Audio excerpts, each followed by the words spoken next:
देश सुनते ही भारत की Indian army, Indian air force, Indian navy, Indian cricket team, Indian hockey team, Indian athlete, Indian economy याद आती है। मुझे तो इंडिया शब्द सुन के इंडियन इकोनॉमी कैसे बढ़े इसकी बात याद आती है, पर कभी भी मेरे मन में इंडिया शब्द सुन के इंडियन मुजाहिदीन और ईस्ट इंडिया कंपनी नहीं आती। वैचारिक मतभेद हो सकते हैं, पर आप भारत का विरोध मत। प्रधानमंत्री जी विपक्ष के लिए कहते हैं कि इंडिया शब्द उनको इंडियन मुजाहिदीन और ईस्ट इंडिया कंपनी की याद दिलाते, और गृह मंत्री जी कह रहे हैं कि आप आइए डिस्कस कीजिए। पहले तो प्रधानमंत्री जी और गृह मंत्री जी को मिलके ये बात कर लेनी चाहिए। क्या पता उनके बीच में संवाद क्यों नहीं हो रहा, क्या पता उनके बीच में क्या मतभेद है, मुझे नहीं पता। ये अरे प्रधानमंत्री जी आप टीवी डिबेट नहीं कर रहे सर, आप देश के प्रधानमंत्री हैं। मेरे आरफा खानम और इस शो को देखने वाले हर दर्शक के आप प्रधानमंत्री हैं। आपसे हम उम्मीद करते हैं कि आप जब वक्तव्य दें तो आपका वक्तव्य पूरी दुनिया में और देश के और मणिपुर की बेटियों पर मरहम लगाने का काम करे, वो उस घाव को और खुरेदने का काम ना। नमस्कार, द वायर में आपका स्वागत है। मैं हूं आरफा खानम शेरवानी। विपक्ष का गठबंधन इंडिया बनने के बाद अब संसद भवन में पहली जंग देखने को मिलेगी इंडिया और एनडीए की। एक तरफ प्रधानमंत्री नरेंद्र मोदी विपक्षी दलों का मुकाबला कर रहे हैं, उनको एक तरह से पैरेलल बता रहे हैं आतंकवादी संगठनों के, विपक्षी संगठनों के, तो दूसरी तरफ विपक्ष ने जो नो कॉन्फिडेंस मोशन है वो मूव कर दिया है, जो अविश्वास प्रस्ताव है वो ले आए हैं, और जो ओम बिरला हैं सभापति, उन्होंने इसको कबूल भी कर लिया है। तो अब जाहिर है कि दोनों को अपनी तरफ से सत्ता पक्ष विपक्ष को जो अपनी मजबूती है वो साबित करने का एक मौका मिलेगा। पहली बार ये देखा जा रहा है कि ऑपोजिशन के इस संगठन के बनने के बाद, इस पूरे अलायंस के बनने के बाद कि कितनी ताकत है इंडिया में, ये भी देखा जाएगा। अब यहाँ सवाल ये पैदा हो रहा है कि अगर हम नंबर्स को देखें, अगर हम तादाद देखें दोनों की, तो पूरी तरीके से गैर बराबरी की ये तुलना है, लेकिन फिर भी मुझे लगता है एक तरह का पॉलिटिकल स्टेटमेंट विपक्ष देना चाहता है, खासकर प्रधानमंत्री के उस बयान के बाद जिसमें उन्होंने सीधे तौर पे आतंकवादी संगठनों से मुकाबला कर दिया विपक्ष का। इससे पहले जब अविश्वास प्रस्ताव लाया गया था 2018 में लाया गया था, और ये अविश्वास प्रस्ताव 2018 में 11 घंटे की लंबी बहस चली थी, और जाहिर है मोदी सरकार ने सदन में अपना बहुमत साबित कर दिया था। वोटिंग के बाद सदन में विपक्ष ने जो ये अविश्वास प्रस्ताव लाया था 325 मतों के मुकाबले 126 मतों से गिर गया था। अमित शाह ये कह रहे हैं कि आप प्रधानमंत्री से क्यों कह रहे हैं मैं चर्चा के लिए तैयार हूँ, और उन्होंने पत्र भी लिखा है विपक्ष को। क्या कुछ करना चाहता है विपक्ष? और अब चुनाव से कुछ ही महीने पहले ये जो मणिपुर के ताज़ा हालात हैं, जिस पे पूरे तरीके से पूरे देश की राजनीति, समाज और मैं कहूँ अंतरात्मा को जो झंझोड़ कर रख दिया है, इस सब के क्या मायने हैं? बातचीत करने के लिए हमारे साथ कांग्रेस पार्टी के लोकप्रिय नेता डॉक्टर गौरव वल्लभ मौजूद हैं। गौरव जी, सबसे पहले तो मेरा सवाल यही है कि आपको पता है कि ये हारी हुई जंग है, कहाँ एनडीए की संख्याएं, कहाँ विपक्ष के सांसदों की तादाद, आखिर क्यों कर रहे हैं आप ये सब? देखिए, संख्या बल अपनी जगह है, पर देश को कम से कम एक मौका तो मिलेगा कि मणिपुर में जिस तरह का भारत की बेटियों के साथ बर्ताव हुआ, कम से कम प्रधानमंत्री और भारतीय जनता पार्टी के नेता उस पर उत्तर तो देंगे, उस अविश्वास प्रस्ताव पे। दूसरी चीज, हर सांसद की अपनी अंतरात्मा भी होती है। वो अंतरात्मा किसी के जहन से वो वीडियो नहीं निकला है, वो फोटो किसी के जहन से नहीं निकली है। पूरे देश की महिलाओं में और पूरे देश के लोगों में रोष है इस बात का कि जिस तरह के हालात हुए, प्रधानमंत्री जी उस समय कर्नाटक में चुनाव प्रचार कर रहे थे। हमने बार बार कहा मणिपुर जाइए, पर उनको कर्नाटक में रोड शो करने थे। हमने बार बार कहा आप अमेरिका जाने से पहले, हेलो अमेरिका करने से पहले आप मणिपुर जाके आइए, पर उनको अमेरिका जाना था, ऑस्ट्रेलिया जाना था, इजिप्ट जाना था, वहां पे जो बड़े फ्रांस जाना था। मणिपुर जलता रहा, आज 90 दिन हो गए। विदेश राज्य मंत्री का घर जला, वहां के कैबिनेट मिनिस्टर्स के घर जले, और जो बर्ताव हुआ देश की बेटियों के साथ, मुझे लगता है आजाद भारत में भारत की अंतरात्मा पे इससे बड़ी चोट आज तक नहीं लगी होगी कि बर्ताव हुआ और सरकार आज भी उसके ऊपर चर्चा से बच रही है। तो अविश्वास प्रस्ताव के माध्यम से देश को पता तो चलेगा कि जो सरकार में बैठे हुए लोग हैं वो भारत की बेटियों के बारे में क्या सोचते हैं। ये पता तो चलेगा कि किस सांसद की अंतरात्मा जागी और उसने भारत की बेटियों के पक्ष में वोट दिया या भारत की महिलाओं के अगेंस्ट में वोट दिया। ये पता चलेगा कि वो जो लोग जो अभी तक अपना स्टैंड क्लियर नहीं कर रहे, ऐसी कई पार्टियां हैं, उन पार्टियों का भारत की महिलाओं और बेटियों के बारे में क्या स्टैंड है। वो भारत की महिलाओं के ऊपर अतिक्रमण होते हुए सोते रहने वाले लोगों के साथ है, या वो उन लोगों के साथ है जो इंडिया की बात करते हैं, जो भारत की महिलाओं की, किसानों की, मजदूरों की बात करते हैं, जो भारत के लोकतंत्र की और संविधान की बात करते हैं। तो ये तीन जो मुद्दे हैं, ये अविश्वास प्रस्ताव से देश के सामने आएंगे। और मुझे लगता है कि अगर भारतीय जनता पार्टी के सांसदों की भी अंतरात्मा जाग गई तो मुझे आश्चर्य नहीं होगा कि यह अविश्वास प्रस्ताव पॉजिटिव वे से पारित हो जाए और सरकार का यहाँ पे जो मौजूदा केंद्र सरकार है उसको भंग करना पड़े। तो इसे अंग्रेजी में होपिंग अगेंस्ट होप कहा जाता है कि नंबरों की इतनी ज़्यादा तादाद में कमी के बावजूद भी आप ये कह रहे हैं कि ये अंतरात्मा भारत के ज़मीर, या मैं कहूँगी विपक्ष के ज़मीर का सवाल है, क्योंकि सीधे तौर पर इंडिया बनने के बाद इसे पहली बार एनडीए और इंडिया की जंग के तौर पर देखा जा रहा है। मैं ज़रा सी देर में अभी दर्शकों को बताऊंगी कि पिछली बार जब अविश्वास प्रस्ताव मूव किया गया था तो उसका क्या हुआ था, यानी नरेंद्र मोदी के इस कार्यकाल में ये पहली बार हो रहा है। आखिर के 8-9 महीने बचे, लेकिन इससे पहले 2018 में हो चुका है। लेकिन इससे भी ज़्यादा जो कि पूरी जो हमारी भारत की राजनीतिक तस्वीर है, और मैं कहूँगी जो भारत नाम का एक पूरा विचार, और भारत में चुनाव कैसे होते हैं, संसद क्या चीज़ है, लोगों का क्या और विपक्ष का क्या रोल है, इस सब को एक तरीके से एक ही वाक्य में प्रधानमंत्री जी ने चुनौती दी और कहा कि देखिए, Indian Mujahideen, east India company और पॉपुलर फ्रंट ऑफ इंडिया, इन सब में इंडिया है। तो आप ये सोच रहे थे अगर कि इंडिया नाम रखकर जो पूरा राष्ट्रवाद का जो एक राजनीतिक एक पॉलिटिकल प्लैंक है वो आप छीन ले जाएंगे बीजेपी से, तो वो तो नाकाम करते हुए नजर आ रहे हैं नरेंद्र मोदी। हाँ आरफा जी, एक रामचरितमानस की एक चौपाई है कि जाकी रहे भावना जैसी, प्रभु मूरत देखी तिन तैसी। मतलब जिसकी जैसी भावना होती है उसको वैसा ही नजर आता है। हमें इंडिया भारत माता के रूप में नजर आती है, हमें इंडिया भारत के रूप में नजर आती है, हमें इंडिया दुनिया के सबसे बड़े लोकतंत्र के रूप में नजर आता है, हमें इंडिया भारत के संविधान के रूप में नजर आता है, हमें इंडिया महात्मा गांधी के रूप में नजर आता है, हमें इंडिया सत्य और अहिंसा के रूप में नजर आता है, हमें इंडिया भारत के किसान और मजदूरों के रूप में नजर आता है, हमें इंडिया 140 करोड़ देशवासियों के रूप में नजर आता है। पर जिसका दृष्टि और मानसिक दोष हो उसे India Mujahideen, east India company वहां पे नजर आता है।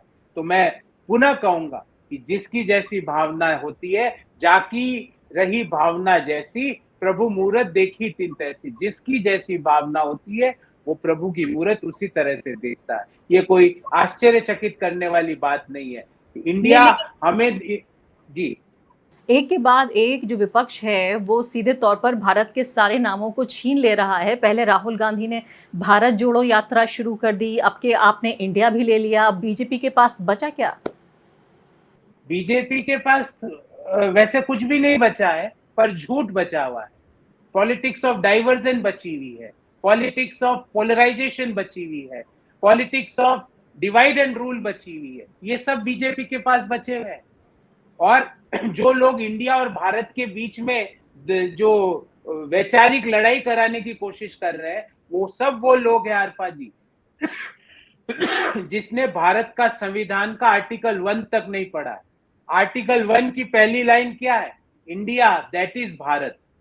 तो जो लोग जिनका संविधान में विश्वास नहीं है, लोकतंत्र में विश्वास नहीं है, जिनका विश्वास देश को आगे बढ़ाने में नहीं है, जिनकी राजनीति सिर्फ डाइवर्ट करने पे लगी हुई है, जिनकी राजनीति सिर्फ फैक्ट्स को डिस्टॉर्ट करने पे लगी हुई है, जिनकी राजनीति फैक्ट्स को पोलराइज करने पे लगी हुई है, वो ये चीजें नहीं देख पाएंगे।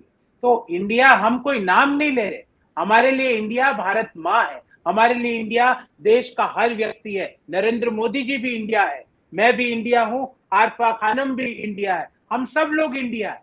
पर जिसको इंडिया शब्द ईस्ट इंडिया कंपनी में दिखता हो, इंडियन मुजाहिदीन में दिखता हो, प्रभु को मैं सिर्फ ये कहूंगा हाथ जोड़ के कि उनके दृष्टि और मानसिक दोष का शीघ्र इलाज करें। अब इसमें यहाँ सवाल ही उठा रहे हैं भाजपा के लोग कि ईस्ट इंडिया कंपनी नाम का जो ये फ्रेज, जो शब्द है, हम जानते हैं नॉन एग्जिस्टेंट है, अब इसका कोई अस्तित्व नहीं है, लेकिन ये बार बार उन्होंने हाईलाइट करके दिखाया कि कांग्रेस पार्टी के कई नेता बाज़ाब्ता तौर पर इस शब्द का इस्तेमाल कर चुके हैं नरेंद्र मोदी सरकार के लिए कि देखिए ईस्ट इंडिया कंपनी चल रही है, देखिए ईस्ट इंडिया कंपनी के तौर पे चल रहा है। तो अगर नरेंद्र मोदी ने भी कह दिया तो इतना क्यों बुरा माना जा रहा है? खड़गे साहब इतना नाराज हो रहे हैं, वो कह रहे हैं हमें देखिए इन्होंने आतंकवादियों से हमारी तुलना कर दी है। आपको लगता है जब पहले आप ईस्ट इंडिया कंपनी कह चुके हैं सरकार को, पहला सवाल का हिस्सा ये, दूसरे कि क्या आपको लगता है कि इन तमाम संस्थाओं से आपको जोड़कर क्या आम जनता के सामने एक तथाकथित आतंकवादी संगठन की भूमिका विपक्ष की बनाई जा रही है?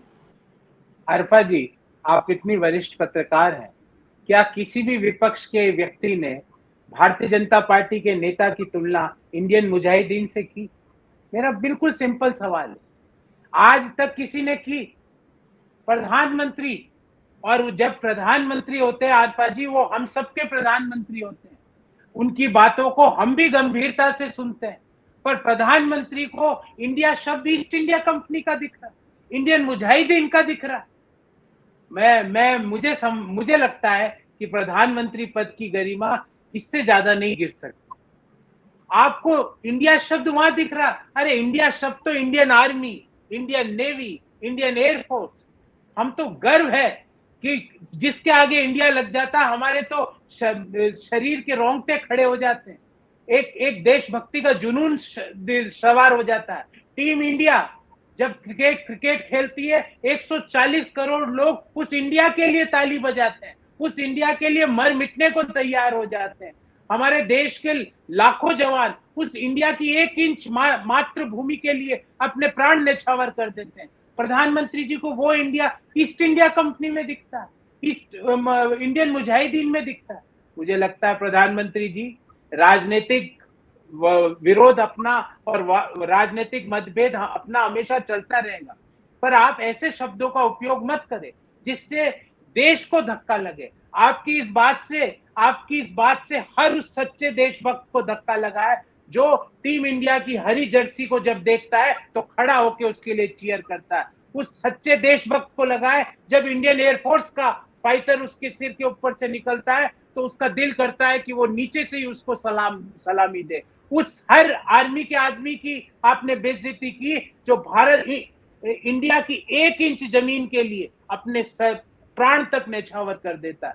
इसलिए राजनीतिक मतभेदों एक अपनी जगह है, पर आप राजनीतिक विरोध करते करते इंडिया का विरोध करने लगे। इंडिया का कंपैरिजन आपने इंडियन मुजाहिदीन और ईस्ट इंडिया कंपनी जैसे कंपनियों से कर दिया। प्रधानमंत्री जी, मैं आपको याद नहीं दिलाना चाहता, आपका जहां से आपको विचार मिलता है राष्ट्रीय स्वयंसेवक संघ, वो आपको ईस्ट इंडिया कंपनी शायद इसलिए याद आया होगा क्योंकि वहां के लोगों ने, सावरकर जी ने ईस्ट इंडिया कंपनी और अंग्रेजों से 60 रुपए की अपनी पेंशन ली थी। क्या इस कारण आपको ज्यादा याद आता है? मुझे तो आरफा जी कभी याद नहीं आता ईस्ट इंडिया कंपनी। मुझे तो इंडिया शब्द सुनते ही भारत की Indian army, Indian air force, Indian navy, Indian cricket team, Indian hockey team, Indian athletes, Indian economy याद आती है। मुझे तो इंडिया शब्द सुन के इंडियन इकोनॉमी कैसे बढ़े इसकी बात याद आती है, पर कभी भी मेरे मन में इंडिया शब्द सुन के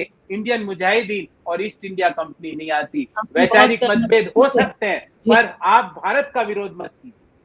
बहुत मजबूती से आपने अपनी बात रखी और कल संजय सिंह ने मेरे इसी कार्यक्रम में याद दिलाया कि देखिए खुद मोदी सरकार make in India, Khelo India, digital India, India के नाम से तमाम तरह के जो कार्यक्रम हैं, उनकी स्कीमें हैं, वो आगे लेकर आए, तो क्या उन सब का भी नाम बदला जाएगा? क्योंकि हम देख रहे थे कि नरेंद्र मोदी सरकार के कई मंत्रियों ने और शायद असम के मुख्यमंत्री ने भी भारत लिख दिया है अपने बायो में, नाम चेंज करके। एक कोई ऐसा योजना भी बताई जा रही है कि आधिकारिक रूप से 2024 के चुनाव से पहले हो सकता है आधिकारिक रूप से इंडिया हटा के और भारत ही सिर्फ नाम रख दिया जाए। खैर, लेकिन क्या आपको लगता है एक तरह की बिलबिलाहट ज़रूर नज़र आ रही है कि देखिए किस तरीके से हमसे राष्ट्रवाद का पूरा ये प्लैंक, नेशनलिज्म की पॉलिटिक्स का कि हम सबसे बड़े राष्ट्रवादी हैं, ये छीन लिया गया। प्रधानमंत्री के मुख से ये बात मुझे भी अच्छी नहीं लगी और ऐसा नहीं था कि ये अचानक कोई निकला हुआ शब्द था उनके मुँह से। फिर आप देखिए दर्जन भर यूनियन मिनिस्टर्स, उसके अलावा अलावा भाजपा के सारे मुख्यमंत्री सब आके उस बयान को जस्टिफाई कर रहे हैं, तो ये एक मैटर ऑफ पॉलिसी, एक तरह से योजना के तहत एक नीतिगत फैसले के तौर पर ऑपोजिशन को भारत का दुश्मन, आतंकवादी संगठन, ऐसा लगता है कि ये सब कुछ योजनाबद्ध तरीके से हुआ है। आरफा जी, मैंने अपनी बात कही, पर मैंने भारतीय जनता पार्टी को भी इंडिया में शामिल किया। मैंने भाजपा के लोगों को ये नहीं कहा कि तुम पाकिस्तान चले जाओ, क्योंकि मेरा और हर सच्चे राष्ट्रभक्त का मानना है कि इस मिट्टी में हम सभी 140 करोड़ लोगों का पसीना लगा है। हमारे माता पिताओं का, दादा दादी का, हमारे पूरे सब 8 पुश्तों का इस मिट्टी में पसीना है। तो मैं तो कभी, हम तो ये नहीं कहते, पर प्रधानमंत्री जी, अगर आप इंडिया और भारत और इस तरह की यूज करते हैं, जैसे असम के मुख्यमंत्री होके उनको आर्टिकल 1 का ज्ञान नहीं है। संविधान का आर्टिकल 1 का पहली लाइन है आरपा जी, इंडिया दैट इज भारत। जो लोग ये इंडिया भारत का कंपैरिजन कर रहे हैं, आपने संविधान नहीं पढ़ा। बाबा साहब अंबेडकर ने पहला वाक्य, मुझे लगता है उन्हें पता था आज के 70-75 साल पहले कि ऐसी दुविधा आ सकती है, इसलिए उन्होंने पहला वाक्य लिखा, इंडिया दैट इज भारत। प्रधानमंत्री जी, आपके लोगों को इंडिया शब्द से ऐतराज हो सकता है, पर मेरे देश के हर व्यक्ति को टीम इंडिया पर गर्व है। मेरे देश के हर व्यक्ति को Indian air force, Indian army, Indian navy, Indian institute of technology, Indian institute of science, Indian institute of management, Indian all India institute of medical science, Indian space research organisation, हम सबको इंडिया इन वाक्यों में दिखता है। Indian Mujahideen में नहीं दिखता है प्रधानमंत्री जी, ईस्ट इंडिया कंपनी में नहीं दिखता है जी। गौरव जी, अगला सवाल मैं आपसे पूछना चाहती हूँ, अब जो मॉनसून सत्र की पूरी रणनीति है वो क्या है? अब बीजेपी का ये कहना है कि भाई देखिए, आप अड़े हुए हैं कि प्रधानमंत्री का ही बयान चाहिए। प्रधानमंत्री तो इस मुद्दे पर सत्र से पहले ही बोल चुके हैं, उन्होंने कहा कि उन्हें इस बात का खेद है और बहुत सख्ती और शक्ति के साथ इस बात से निपटा जाएगा। इसके साथ साथ अब गृह मंत्री ने बड़ा विनम्र तरीके से आप लोगों को कहा है कि भाई आप हमें कोऑपरेट करिए, इसमें हमारा साथ दीजिए, और वो बहस के लिए तैयार हैं, वो खुद अपना बयान देने के लिए तैयार हैं। आरपा जी, मेरे को समझ में नहीं आता, या तो गृह मंत्री और प्रधानमंत्री की आजकल जम नहीं रही। प्रधानमंत्री जी विपक्ष के लिए कहते हैं कि इंडिया शब्द उनको इंडियन मुजाहिदीन और ईस्ट इंडिया कंपनी की याद दिलाता, और गृह मंत्री जी कह रहे हैं कि आप आइए डिस्कस कीजिए। पहले तो प्रधानमंत्री जी और गृह मंत्री जी को मिलके ये बात कर लेनी चाहिए। क्या पता उनके बीच में संवाद क्यों नहीं हो रहा, क्या पता उनके बीच में क्या मतभेद है, मुझे नहीं पता, ये जानकारी मुझे नहीं है। पर दोनों को बैठ के ये संवाद कर लेना चाहिए कि मणिपुर के ऊपर वो क्या चर्चा करना चाहते हैं, उनकी क्या पॉलिसी है, वहां हिंसा को रोकने के लिए वो क्या करना चाहते हैं, वो कैसे हिंसा को रोकेंगे। उन महिलाओं के साथ जिनके साथ दुष्कर्म हुआ, उन लोगों को सबक सिखाने के लिए कानूनी कार्रवाई उनके खिलाफ कैसे कड़ी से कड़ी और जल्दी से जल्दी कैसे की जाए, इसके बारे में अपनी बात कहें। और आरफा जी, मैं सारे देश के सारे राष्ट्रभक्तों के ओर से एक सवाल माननीय प्रधानमंत्री जी से पूछना चाहता हूं। प्रधानमंत्री जी, छोड़ दीजिए, आप मेरी नाम के नीचे से कांग्रेस राष्ट्रीय प्रवक्ता हटा दीजिए। एक हिंदुस्तान के वासी के रूप में आपसे एक सवाल पूछना चाहता हूं, क्या 90 दिन का हिंसा का जवाब आपका 30 सेकंड का वक्तव्य होगा? प्रधानमंत्री जी, सोचिएगा इस बात के लिए। मैं आज आपसे राजनीतिक बात नहीं कर रहा। 30 सेकंड आपने वक्तव्य दे दिया और उसमें आपने दूसरे राज्यों को बोला कि वहां पे भी हो रहा है। प्रधानमंत्री जी, आप प्रधानमंत्री जी हैं, हम आपको एज ए प्राइम मिनिस्टर सुनते हैं।